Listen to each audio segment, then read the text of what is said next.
नमो नमः। अस्यां कक्षायां भवतां सर्वेषां स्वागतम अभिनंदन च। आज का विषय है वाच्यम। वाच्य तीन प्रकार के होते हैं: कर्तृवाच्य, कर्मवाच्य और भाववाच्य। कर्तृवाच्य में कर्ता प्रधान होता है। जो प्रधान होता है उसमें प्रथमा विभक्ति होती है। तो कर्ता में प्रथमा विभक्ति होगी तो कर्म में द्वितीय विभक्ति हो जाएगी और क्रिया कर्ता के अनुसार होगी। कर्मवाच्य बदलेंगे तो कर्मवाच्य में कर्म प्रधान होता है, अर्थात कर्म में प्रथमा विभक्ति होगी। तो यहाँ कर्म में प्रथमा विभक्ति हो गई तो कर्ता में कौन सी विभक्ति हो जाएगी? 1, 2, 3, यानी कर्ता में तृतीय विभक्ति हो जाएगी। कर्ता में तृतीय होगी, कर्म में प्रथमा और क्रिया कर्म के अनुसार होगी। तीसरा वाच्य है भाववाच्य। भाववाच्य में भाव अर्थात क्रिया प्रधान होती है।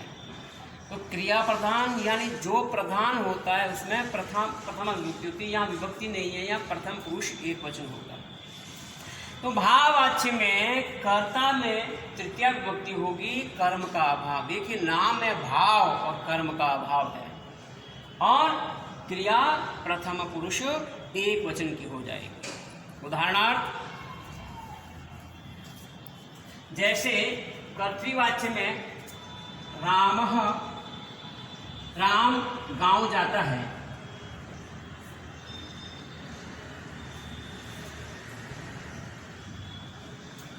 तो यहाँ क्रिया कौन कर रहा है? जाता है कौन? राम। तो राम कर्ता हो गया, कर्ता प्रधान है, कर्ता में प्रथम विभक्ति हो जाएगी। रामः गच्छति। देखिए राम यहाँ प्रथम पुरुष एक वचन है तो क्रिया भी प्रथम पुरुष एक वचन होगी। अब भाई क्रिया यहाँ राम के अनुसार होगी, न कि कर्म के अनुसार। और गांव ये कर्म है, कर्म में द्वितीय विभक्ति रहेगी ग्रामम।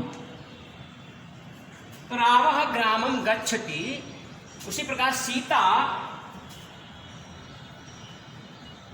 पाठम पठति।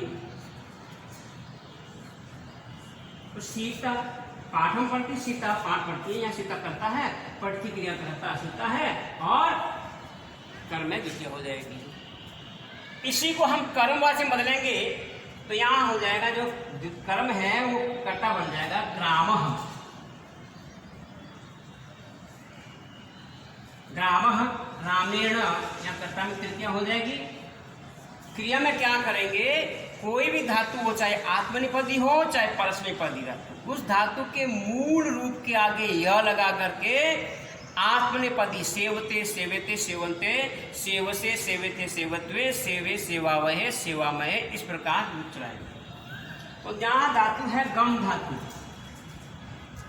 गच्छ नहीं होगा, गम धातु, धातु का जो मूल रूप है उसके आगे यह लगाएंगे तो हो जाएगा गम्यते। रामेण ग्रामः गम्यते, राम के द्वारा गांव जाया जाता है। अब कर्तृवाच्य में रामः ग्रामम गच्छति, रामेण ग्रामः गम्यते। सीतया पाठः पठ्यते, धातु है पठ, आगे यह लगा दिया आत्मनेपदी रूप। अब यहाँ कर्म एक वचन है तो यहाँ क्रिया एक वचन हुई। अब देखिए दो पाठ, पाठो पठ्यते, सेवते सेवते, पाठो पठ्यते, ग्रामो गम्यते गम्यते। अगर गांव बहुवचन होगा तो ग्रामः गम्यन्ते, उधर पाठः पठ्यन्ते। तो कर्म के अनुसार क्रिया बदलती है। कर्म एक वचन, क्रिया एक वचन। कर्म द्विवचन, क्रिया द्विवचन। कर्म बहुवचन, क्रिया बहुवचन।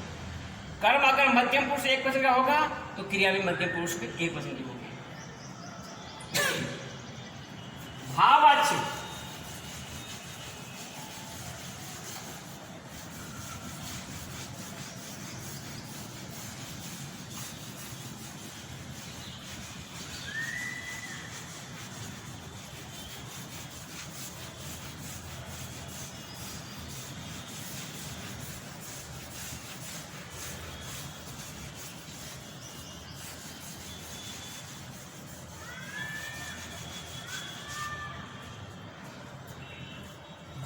कर्मवाच्य में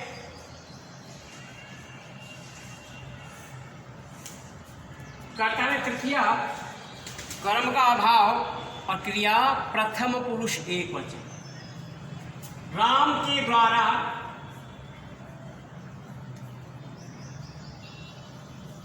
हंसा जाता है।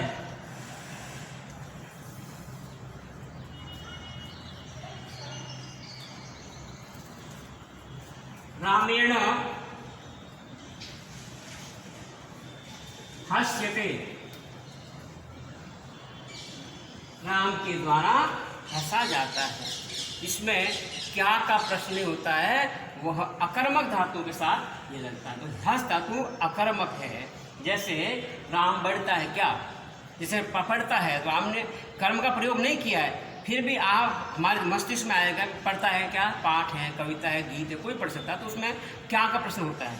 परंतु यहाँ जैसे हस धातु है, तो इसमें क्या का प्रश्न नहीं उठता है। हंसता है, क्या हंसता है, एक भाव है। तो भाववाच्य में कर्म का अभाव, कर्ता में तृतीया, रामेण हस्यते। जैसे कर्मवाच्य उदाहरण,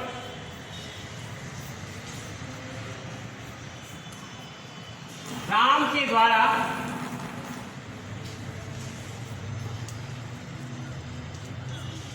तुम देखे जाते हो।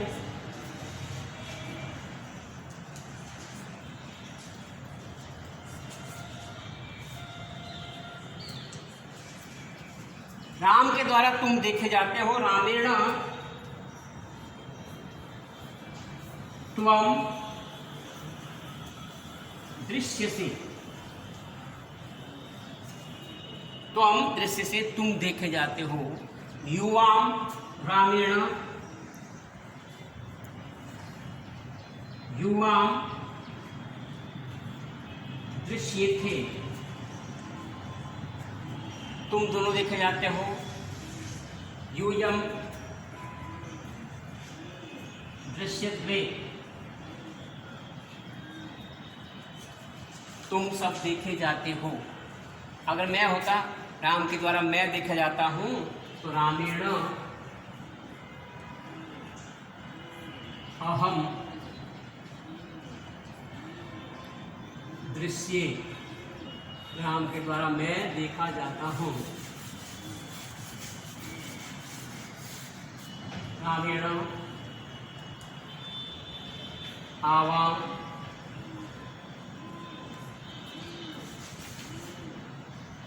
दृश्यावहे, राम के द्वारा हम दोनों देखे जाते हैं। और रामेण द्वयम